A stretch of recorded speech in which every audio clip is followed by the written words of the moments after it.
Okay. Hello and welcome everyone to another episode of Live Your Greater Story Summit. I am Jade and I will introduce you to our guest in just a moment. So as you all know, I've been interviewing people who have an amazing story that inspires others to live a greater story. And greater story can mean anything to you. It can mean, it's instead of living life like the victim, you're creating your own life. You are the creator. You are the hero of your own story. And everybody has a different way of going about how to start reacting to life and start living life. And so what all our guests have shown so far is the choices they make that allow them to reclaim their lives, reclaim lives from tragedy, from disease, from illness, from whatever that life gives you, because we have no choice about what happens to us, but we have a choice in how we respond. And so today's guest, Annette McCoy, who is the host of Angel Heart Radio, will share her story, and it will inspire you to know all the many things she's doing to hold space for other people, to just be very present to the moment and be living in joy despite all that she's been through. And so she will share with us in this hour all that she's been through. So I'm going to let Annette introduce herself. Thank you, Jade. May I say that it is my pleasure and privilege to be with you today, and also to say that I am a presenter on Angel Heart Radio. My gorgeous friend, Anea Joy Ho Lilly, is the founder and executive producer, if you like, of Angel Heart Radio. And it's a pleasure for me and I feel a privilege to be one of her presenters. And I've been presenting a show on Angel Heart Radio for the past 5.5 years. If you had said to me, my goodness me, at the turn of the millennium, that this is what I would be doing now, I would have shook my head and said, no way. And Jade, that goes for everything that I'm doing now, because the new millennium, oh boy, did it we were told it was going to start with a bang. And for me, it certainly did. I went from having a marvelous end of 99 and beginning of 2000 with my dearly beloved husband of then 21 years. And then in March, boom, heart attack, and he was out of here. I was 46 and the mother of 3 teenage boys, a son 17 and 2 more sons who were 14. A space that I just did not want to be in. In fact, Jade, I thought that I had control of my life. I thought that Barry and I had put into place measures to make sure that we were going to have the life that we wanted. Ha, ha, ha. Just when I thought I was in control. That was one of the biggest lessons, in my life, when I've thought that I've been in control. Wrong. No. So, and it is a case of, well, okay, this is the situation. What am I going to do with it? Am I going to sink or am I going to swim? I had 3 teenage boys. They didn't deserve a parent who was crying all the time, not coping, moping around, etc., etc., etc. So for me, it was, okay, so here I am. What am I going to do? And I have to say that Barry's passing opened up my life and put me on the spiritual path. It made me aware. I was seeking, I guess, answers. I'd always dabbled in Mm. spirituality. I'd been to a couple of readings, and but I tended to swing. You know, one minute I would believing. I went to Doris Stokes and thought she was absolutely fantastic, and then other people would say, "Oh, what a load of rubbish," and so I'd tend to swing back. Anyway. I think a lot of us can identify with that when we first come out with our psychic intuitive gifts. We're often not well received, especially by people who know us, because then there's the new definition of us that will change our relationship, maybe or maybe not, but your relationship to everyone change because one of your identities change overnight from Mary with 3 children to widow with 3 children and have the new label of being a single mom. So, wow. Yes, yes. And it's interesting, Jade, how over the journey I have become stronger in myself and in my beliefs. And I can laugh with my children because one of them in particular will say, "Oh, now wait, there'll be a sign. Hold on, she's getting..." I think it's really lovely that they're able to accept me for who I am. And yes, they think that some of my ideas are way out there. However, I'm still their mum and they love me dearly and they support whatever it is that I'm doing. And yes, I've been doing the radio show for 5.5 years.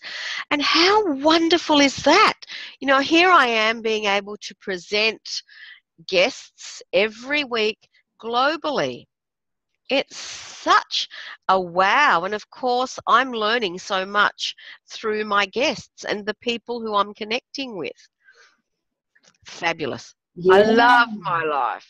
Absolutely love it. Yes, yes. So it feels like instead of letting things happen to you, you kind of did get in control in a different way. Like you surrender to your reality. You then allow yourself to be lost in it. You pick up the pieces and start redefining your life and becoming more of who you are. Because it sounds to me like you knew that you could be this, and then having a tragedy happen frees you to be exploring more of that aspect of yourself. Indeed. I mean, I honestly believe that I needed someone beside me to make me whole. And Mm. Barry passed and it was like, well, no, come in next partner. Ha! That was 16 years ago. And there's been a couple of fleeting relationships. However, I've learnt that I'm whole on my own. And whenever a relationship comes along, it will enhance my life.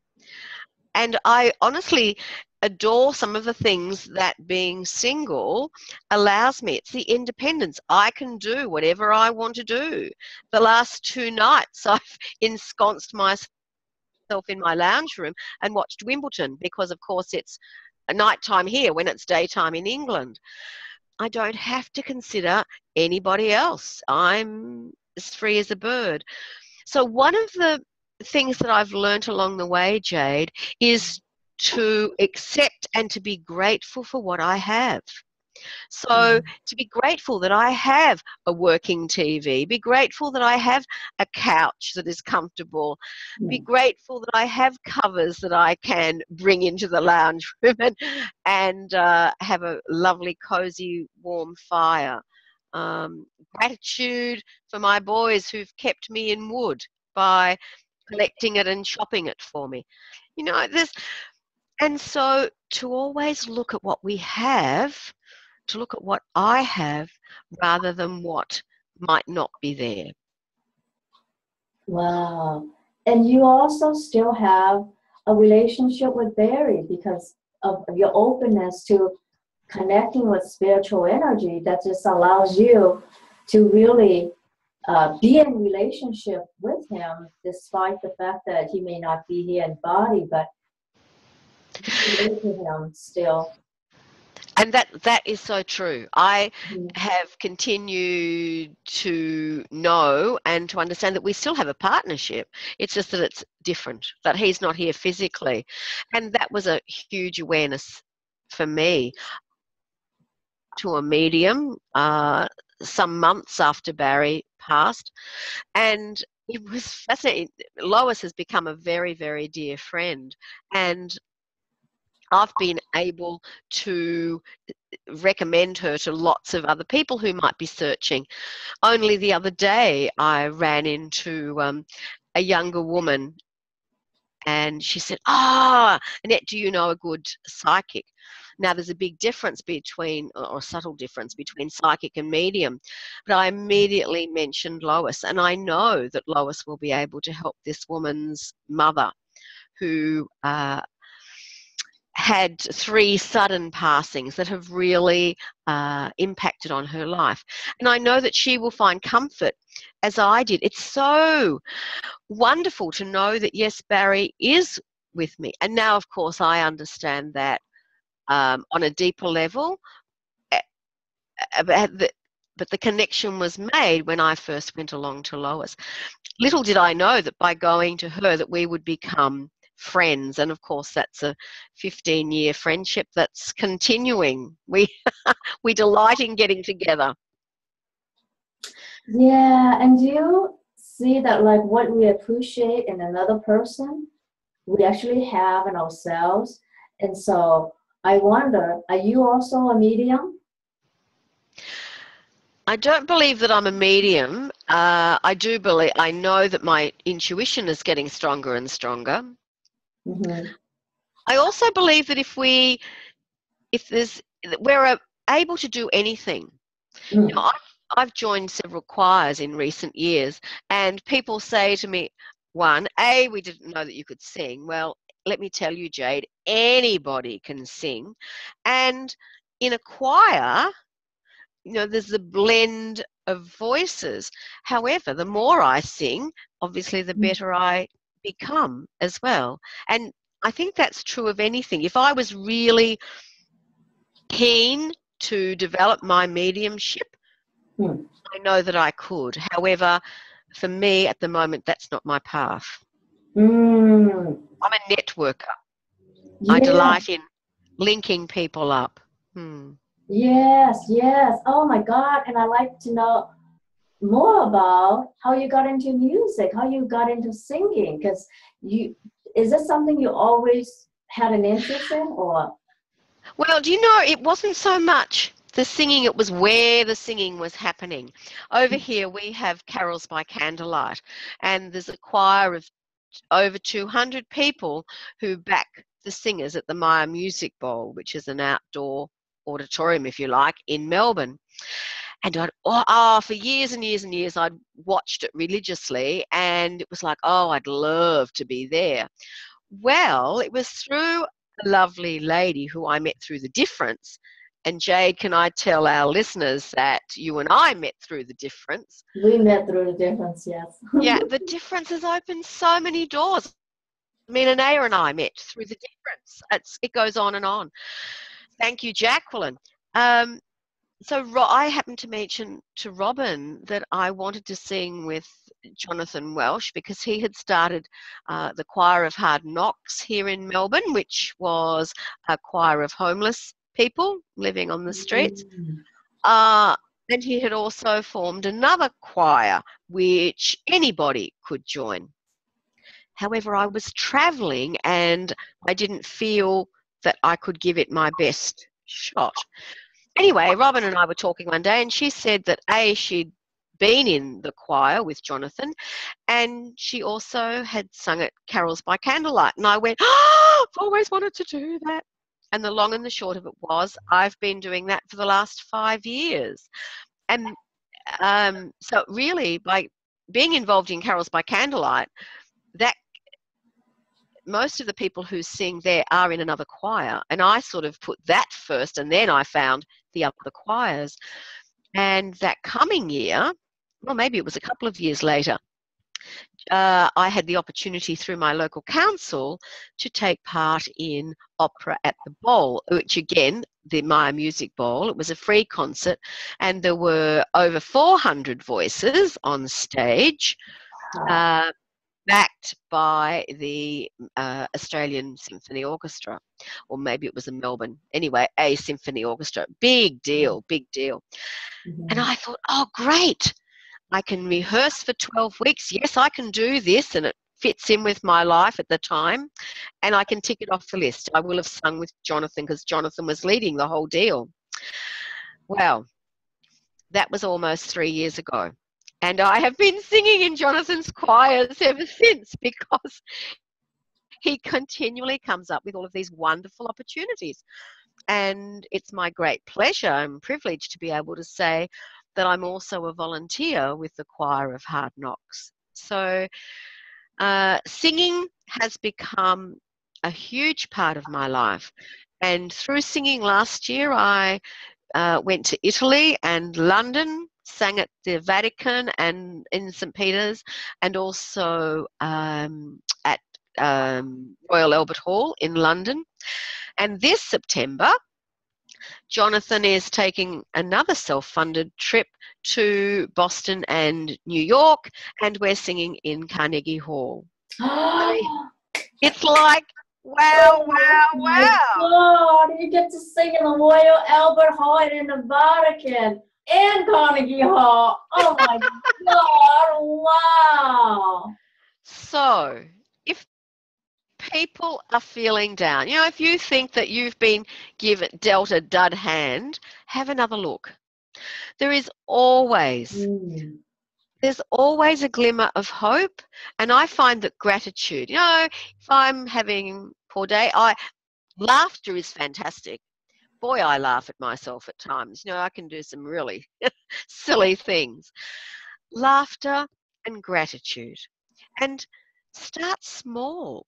You know, especially if we're having a bad day, we tend to see everything in negative or dark. However, start with the small things. Okay, I'm sitting on a chair at the moment. How fortunate. Thank you for the chair that I'm sitting on. Thank you for the clothes I'm wearing. Thank you for the fact that I'm able to speak. Thank you for the fact that I'm able to hear. Bring it back to the simple. And, you know, there's so much that we can take for granted that we forget to be grateful for. Being thankful for the small things and not wait till the big things happen, because it builds up to the big things. And it sounds to me like you just follow your heart with the singing. And yes. You did what you always wanted to do, and it just led you to bigger and bigger things, and now it's such a part of your life. It is. And I tend to put things out there. I wanted to be involved with the Choir of Hard Knocks. It's taken, it took me a little longer to achieve that aim. Now I've been with them for 18 months, and I'm actually singing with them at times as well. So, you know, it's such a joy, and my life is full of joy. You know, somebody might ring out of the blue, or I'll get something in the mail out of the blue, and I'll say to that person, thank you for bringing some extra magic into my life. Again, it might be something simple, but, you know, a neighbour might bring in some excess food, or make sure that my rubbish bin's back in, or something simple, and yet to remember to say thank you.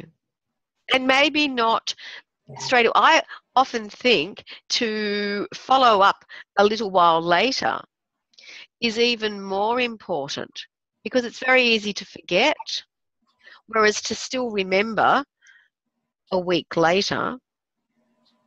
I'm aware, I guess, because of my experiences, Jade, of people whose partners have passed. And we're on automatic pilot to start with. But a month down the track, 2 months down the track, 3 months down the track, You know, a phone call out of the blue to say, how are you going? Mm. Because other people, you know, yes, we gather around at the time, and yes, we might go to the memorial service or the celebration, and then we slip back into our normal life. And what is normal for those bereaved people? Mm. Yes, on a personal level, grief and grieving have a life of its own. Mm-hmm. And sometimes we think that it's over, and if we still feel sad after a while, then we have to give it a label like depression or something, when it's just normal grieving. Mm-hmm. Yeah, that's really kind of hard to have people not be able to be spacious enough to allow for the grieving process to be personal to each person, and not have all these expectations about getting over it. I mean, I can't stand having somebody say get over it. That is just so Mm. yeah. But what are some of the small things you do to remember Barry? Oh, you're still in a relationship with him. Is that Yes, I love to burn candles. Candles have become a big part of my life. I have several burning at the one time. Barry happened to give me this beautiful candelabra just the Christmas before he passed. And so that's very special, and I have candles on it all the time. Pelicans were special to us. In fact, I didn't realize how many photos we had of pelicans. And they've become a totem, if you like, a sign. And there have been specific occasions where it's been like, oh, hello. And interestingly, my friend Lois, who I mentioned before, lives on the mouth of the Werribee River, and as it goes into Port Phillip Bay, and there is a colony of pelicans there. And so I enjoy going down to Lois's and seeing the pelicans.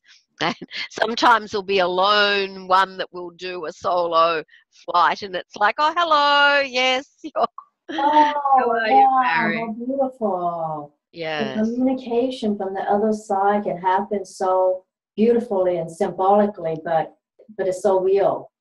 Well, it is that's right. real. Hmm. Yes.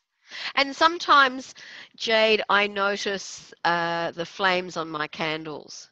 You know, one will be really, really strong, or it'll be flickering all over the place. And that for me is another sign that Barry's around. Oh, that's so special. Wow. That you have your own symbolic language together. Yes, yes. Yes. Wow. And Yeah.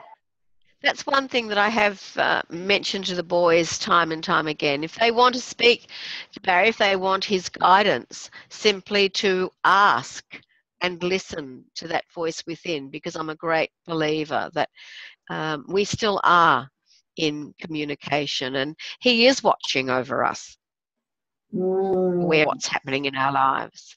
Mm. that's really beautiful. Yeah, so let's change the topic a little bit to the difference. What draw you to the difference? Because I know how involved you are with that. My networking, my desire to be of assistance, because I really liked what Jacqueline was wanting to do. And I thought, gee whiz, if this comes off, it'll be absolutely fantastic. And my desire to meet other people, because, yes, and I liked the idea that it was going global. Um, and it was interesting, Jade, because I found out through two friends. I had done lots of travel in 2008. And so I was out of Australia until Christmas time. And then it was about February 2009, and I was meeting with two friends, and one happened to mention she had heard about the difference. And I thought, whoa, I think I need to know about this. So isn't it interesting how things come about, and I guess I was open to my intuition, and I felt drawn to it. And then the project itself is still going. I know it's taking a lot longer than what Jacqueline first envisaged. Isn't that life? And I'm so grateful for what has come to me out of the difference. I can simply go on and on and on, because the friendships that I've made, the connections, the experiences that I've had. You know, I went around Australia conducting some of the interviews involved with it. And of course, that's how I met Anea. My goodness me, my singing really has come out of the difference. Wow. And how we met was the same way. I remember an invitation, and I read a little bit about the difference, and I just love the vision behind it, you know, connecting all of humanity through the heart. And I thought, oh my God, it makes so much sense. I don't understand the full scale of the project because, you know, the creator and the visionary, Jacqueline, it's her vision. And I know that, like all big visions, there's ongoing revisions along the way. But I think that it's such a beautiful project that is so heart-centered. That's what drew me to it. And that's how I got connected to you. And then I got to meet you here in Seattle. And then and I feel like it kind of just opened up my whole world that, like, oh my God, I can be having an international platform and I can connect to so many people worldwide. It kind of just allowed me to know that if I wanted a global platform to do my work, I could. Yes. Yeah. And it's amazing, this idea that we're all connected, we're all one. And Jacqueline's actually doing something that is very real, and not just talk about how we are all one, but create a substantial project that really speaks to the idea of we are all one, we are all connected in our hearts. Yeah. Absolutely. Okay. And I'm able to be in control of my own feelings and responses. And whilst I might not be able to impact directly on atrocities that happen overseas, you know, warring and fighting and all that kind of stuff, the thing is, I can clean up my own backyard. I can ensure that I'm living in love, that I'm creating loving relationships, that I'm thinking of others with love.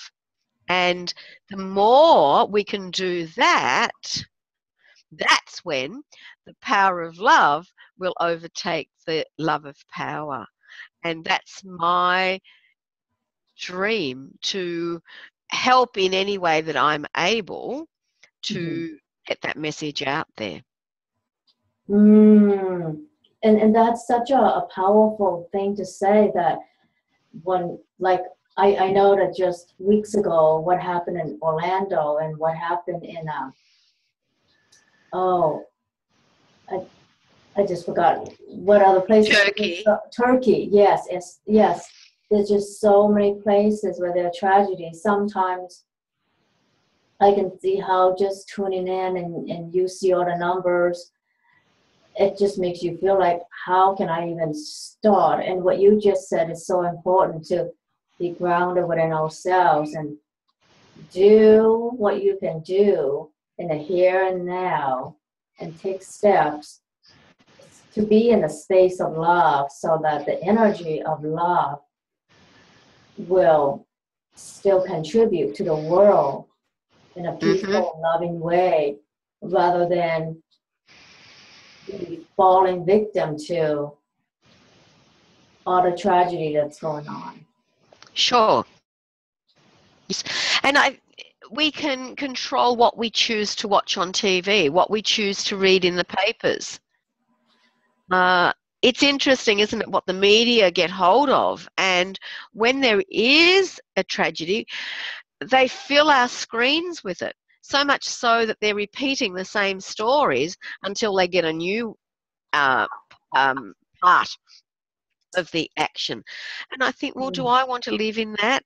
No, no. I can send out prayers for those people involved. However, what I can do myself is to be loving, so that when I get into my car, I'm a courteous driver. I don't bip the person in front of me, even though I might feel like it. You know, they might be lost. I don't know their story. To be careful in how I'm moving around. Living on my own, I'm aware that, you know, if I trip down the stairs, what does happen if it's late at night because I happen to be up late at night? I used to always think of that when an overseas trip was coming up, and it was like, oh, I have to be careful. It's very hard to go overseas with a broken leg or a broken arm. And then I became a little more aware that sure, even life at home becomes complicated if I've injured myself. So, and I'm a great believer that accidents happen for a reason. So if I trip, it's like, oh, thank goodness I didn't fall. But okay, I'm losing you. Okay, Annette. Oh. Wow. Okay, I got the sound now. I was losing your sound for a moment. Can you hear me? I can hear you perfectly. Oh, okay. So that was just my computer going in and out. Okay, my internet connection. Oh my gosh, talking about tuning out. I guess I'm gonna tune out. Well, do you know, technology to me is like my car. It's fantastic when it works, and then when it when it doesn't, it's like, whoa, what do I do? So yeah, and I think it's fantastic that you're totally on the opposite side of the globe, and yet here you are, and I feel like I'm closer to you than my next door neighbor because, like, you're in front of me. exactly. So I kind of like having that interaction with people from all over the world because now it's so much easier to do, and it's like I want to be able to use that time, energy, and the technology to just keep on connecting with people who have an inspiring story, to just keep the vibration that's out there up. And I think that that's what you do also with Angel Heart Radio. Indeed. Yes. And what fascinates me, Jade, is that you're in my yesterday and I'm in your tomorrow. I know. The time difference is so funny. It is. It's the yesterday, tomorrow. Oh my goodness, I know. The time zone thing. Yeah. And yet it's all, one of the things I can deal with a little more easily now is the fact that time is a human thing, that in fact lots of things are like yesterday, today and tomorrow are all one. And that can be a bit tricky thinking about that. Sometimes I find it easier simply to accept and go, okay, how interesting that, this concept of time.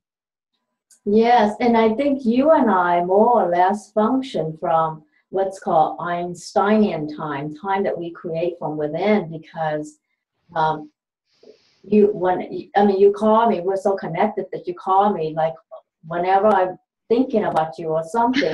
and so the way we connect and the way we are with time, how we just flow with things, just allows things to come to us. And so we function in time differently.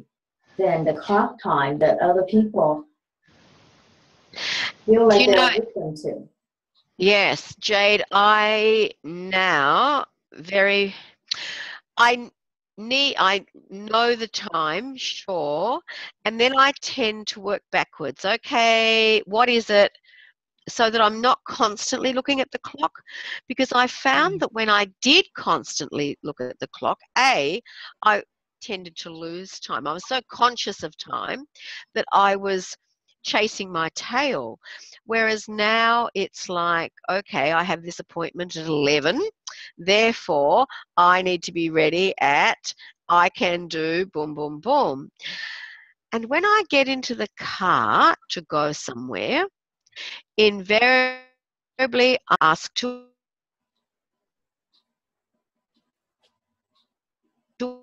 arrive in perfect. I had later than what I wanted to. However, I ask the angels to get me there in perfect time. And sometimes I know I've expanded time. And I've also learnt to leave. Like, I used to be a person who was constantly running late. Mm. And so I've changed that habit. I can leave a little later than what I thought, but gee, I feel fantastic when I arrive somewhere a few minutes early. It's like, yes, because the pressure's off. It's a bit like people asking the angels for car parking spaces. I asked to arrive in perfect time. And it's really important that we then remember the gratitude. Thank you for allowing me to arrive in perfect time. Thank you for allowing my computer to work smoothly while we do a broadcast. Whatever it is. Yes. Thank you, thank you, thank you. Thank you for this internet connection. Yeah. Yeah, absolutely. Yes. And can you talk a little bit more about how you expand time? I learnt that through some reading I did. And so I might have, say, 10 minutes to get from one part of Melbourne to another. It's an impossibility physically. And yet I read where you don't look at the time, you just simply tune off to the time and say, may I arrive in perfect time. And I had an appointment one day, and I don't know how I did it. The only way to explain it is that time expanded, because I pulled up outside the place in perfect. I was going for a massage, and it was perfect. And yet, when I'd first looked at the clock, I thought, my goodness me, 20 minutes to do this? No way. So it's simply asking for time to be expanded. And I think too, say, if we're constantly watching the clock, well, then we're defeating the purpose. We really need to trust and say, fine. I think this is so helpful for so many people who have, especially people who have 9-to-5 jobs and have to worry about traffic, to just feel that sense of time as something that you can co-create with the universe. Because I sense that how you are living life is that you are co-creating with the universe. You're co-creating space and time and whatever energy you need. Some people, I used to be at the mercy of everything outside of me. I used to feel rushed, and I used to hate having to go to work in the morning and have to be on time and this and that. And I used to set certain timelines for myself, like a lot of young people. Like I remember in my 20s that like 2 years of work, for example, with the Peace Corps was too long for me, because then I'll be 2 years older by grad school, if I start grad school after that or whatever. And I would make all these choices about what I can or cannot do in my life based on these projections about time.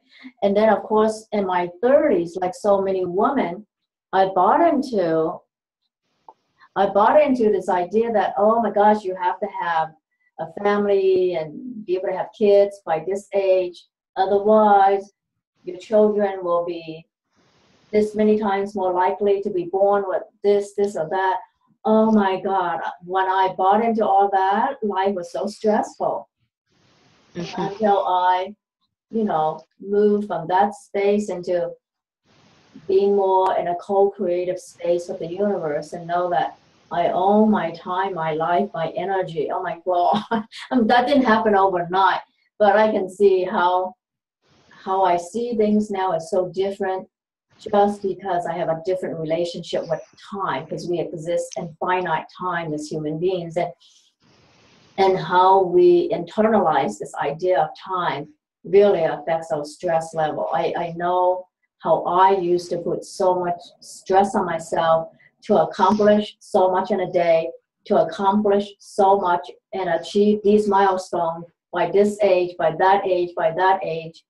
And then I would tell myself that I'm failing all of life. Absolutely.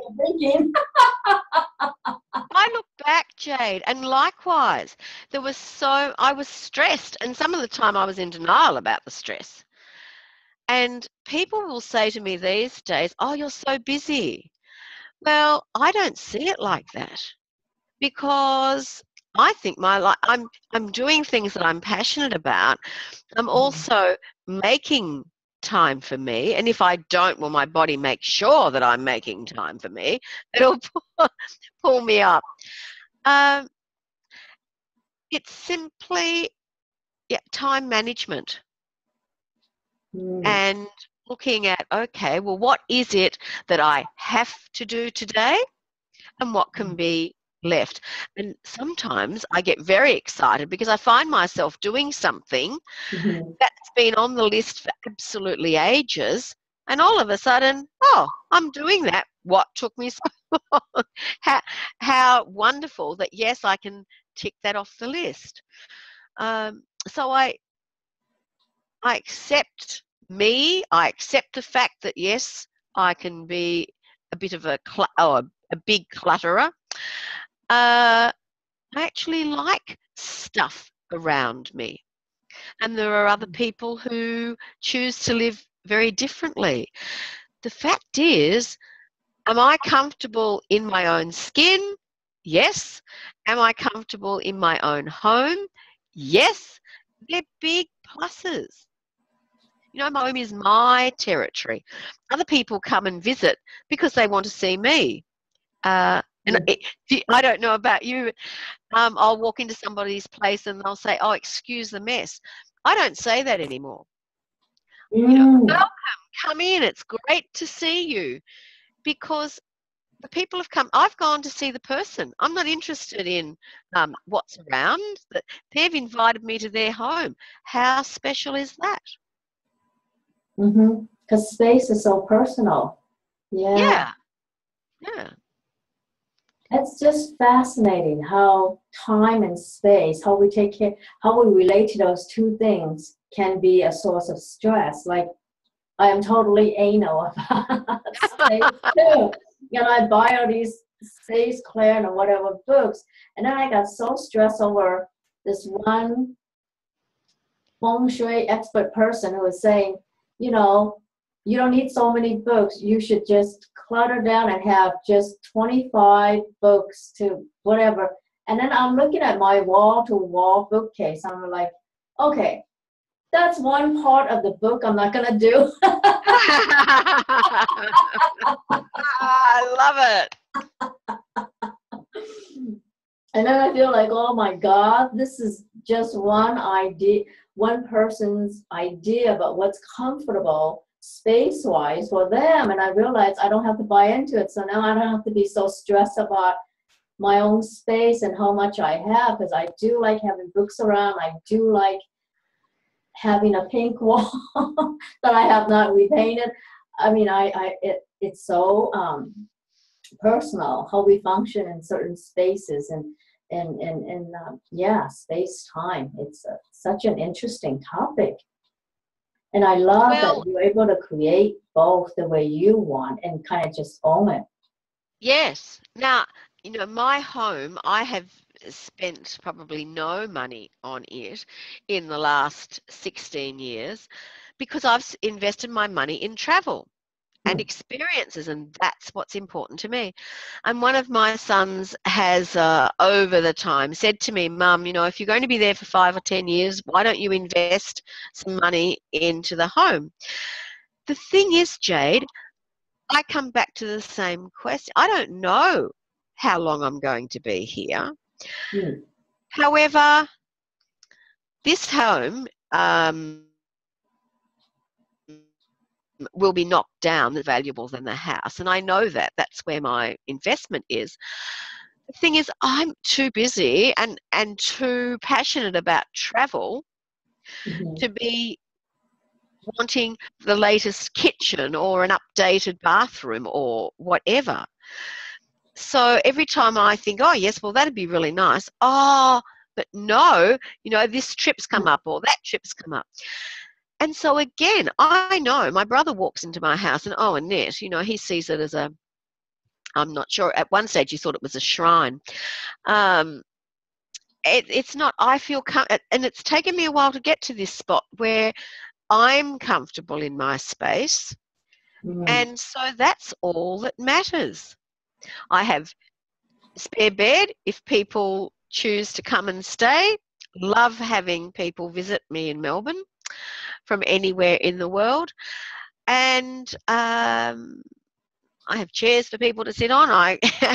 Uh, etc. It's my space, and I love it, and as it is. And I think I look at other people and think, well, fabulous, yes, and a wonderful brand new home or apartment.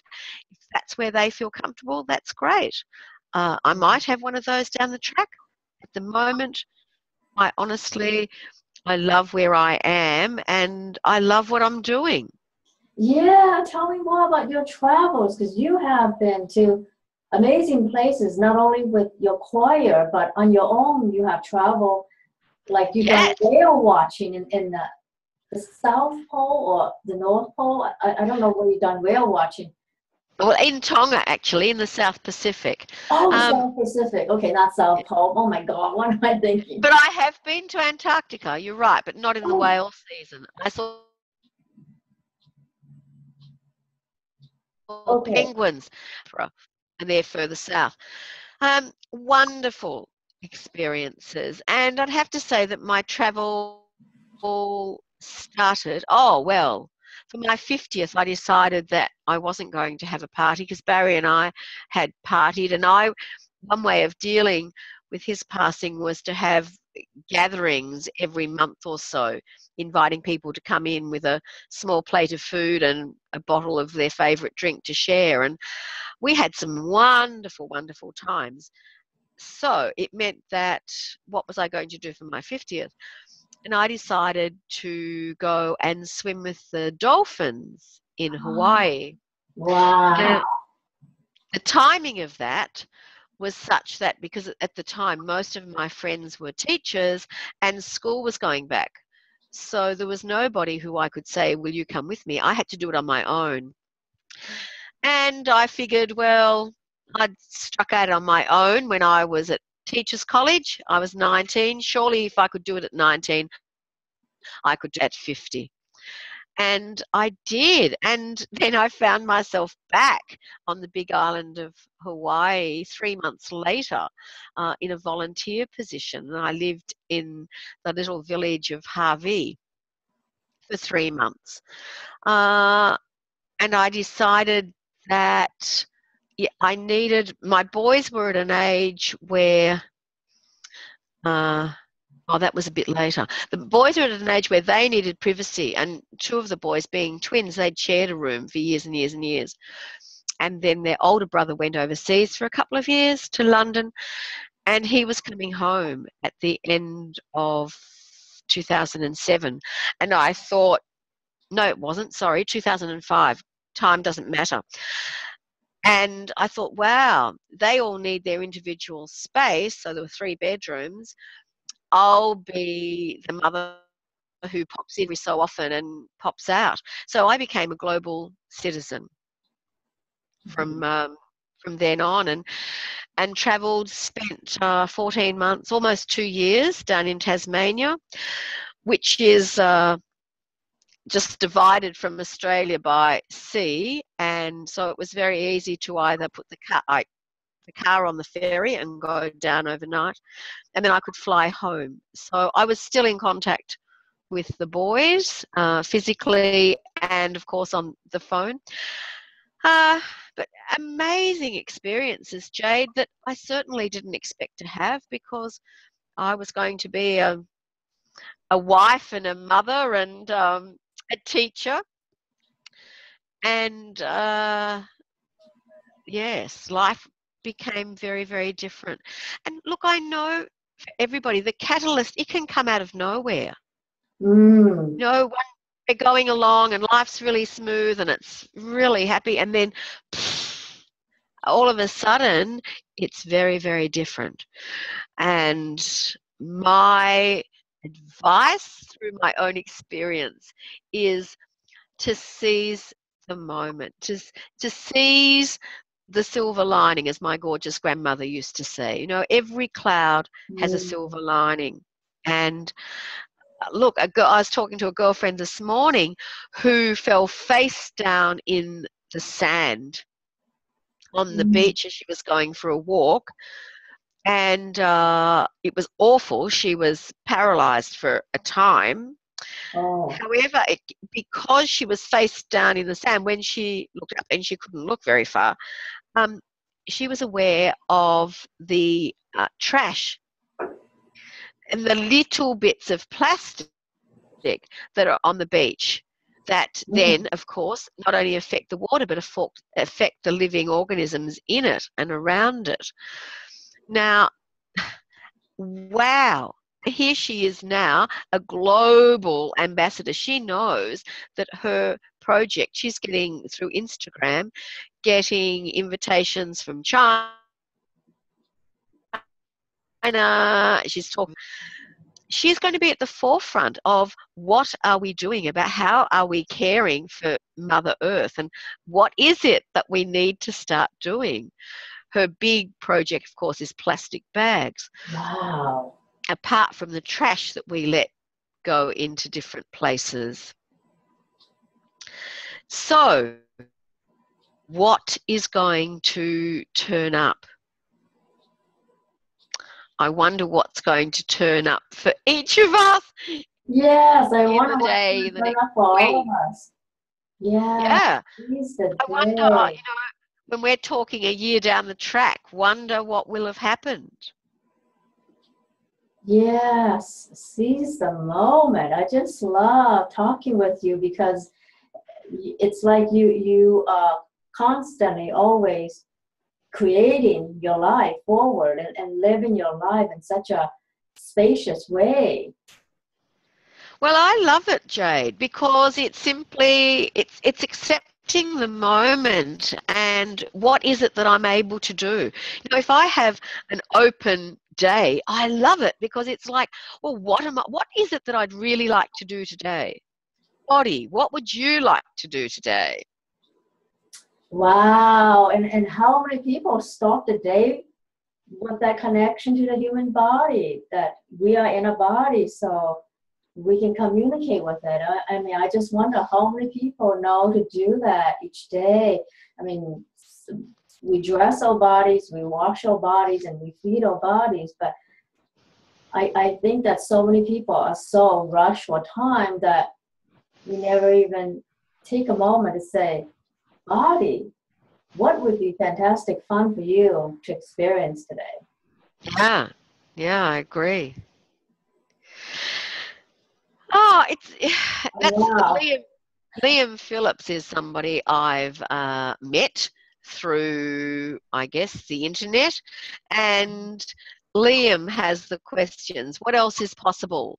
How does it get any better than this? And he suggests that we say, how does it get any better than this, regardless of what is happening. So we don't, you know, not to judge an experience, simply say, how How does it get does it any get better any better than than this?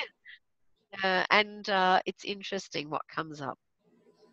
It sounds like a very spacious and open way to just invite a different possibility into your world, rather Exactly. than we act out of fear or we act out of some conclusion or judgment we had about what can or cannot happen.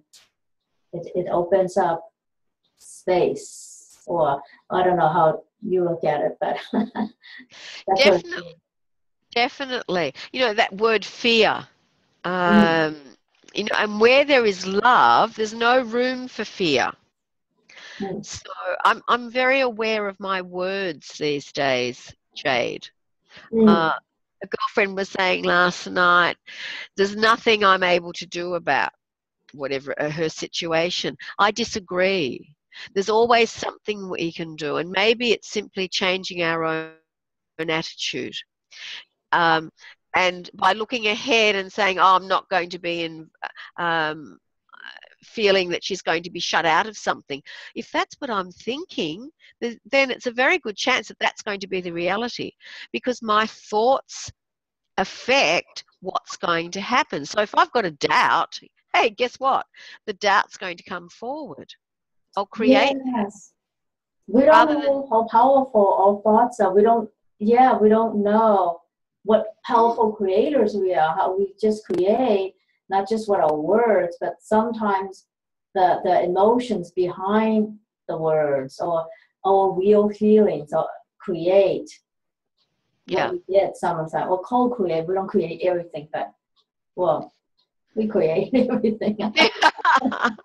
Well, ultimately, yes, it's the universe, God, whatever we choose to. You know, I believe that there's a higher power for sure. Uh, However, as well as that, it's my thoughts that, and if I'm negative, well, then that's what I'm going to be bringing to my life. So, you know, if suddenly people are a bit short with me, it's like, well, oh, how am I speaking? What persona am I putting out? Am I smiling, or have I got a sour look on my face? Hmm. Wow. So just for the last couple minutes, since you are a world citizen and always traveling, I wonder when you're going to be in Seattle and what's your next destination? Well, it's the east coast of America this year. I'd love to come back Carnegie to Seattle. Hall. I'd love to come back to Seattle. I was interested. There's a trip at a discount. The Alaskan, you know, the Inside Passage, and then also the Rockies to train trip, which is on my list. The thing is, Jade, I now have boys who are at the parenting age, and so I don't like to look too far ahead, because I don't want to be locked into a trip overseas when a grandchild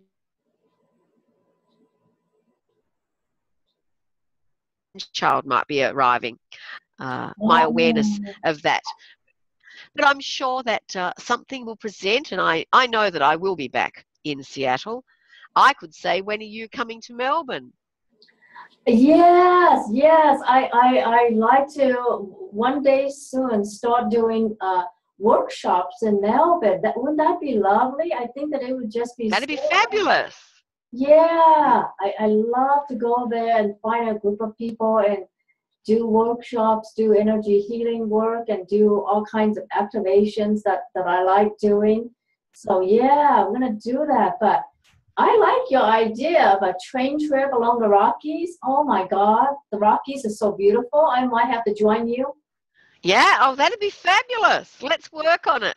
Yeah, I'm totally putting that out there because I lived in Colorado before, and so I love the Continental Divide, the Rockies. I just love summertime in the Rockies when it's covered with beautiful, beautiful wildflowers. Oh my God!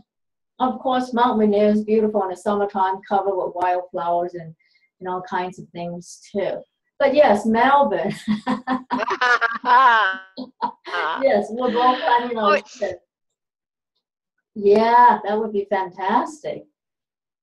All right. So I think it's about an hour. And internet coming back. Okay. So I think I'm losing your voice. So thank you so much, Annette, for being my guest. And thank you for the nuggets of wisdom you share. And yes, we're going to find a way to travel together and meet you in Melbourne and the Rocky Mountains. Okay, thank you everybody for tuning in.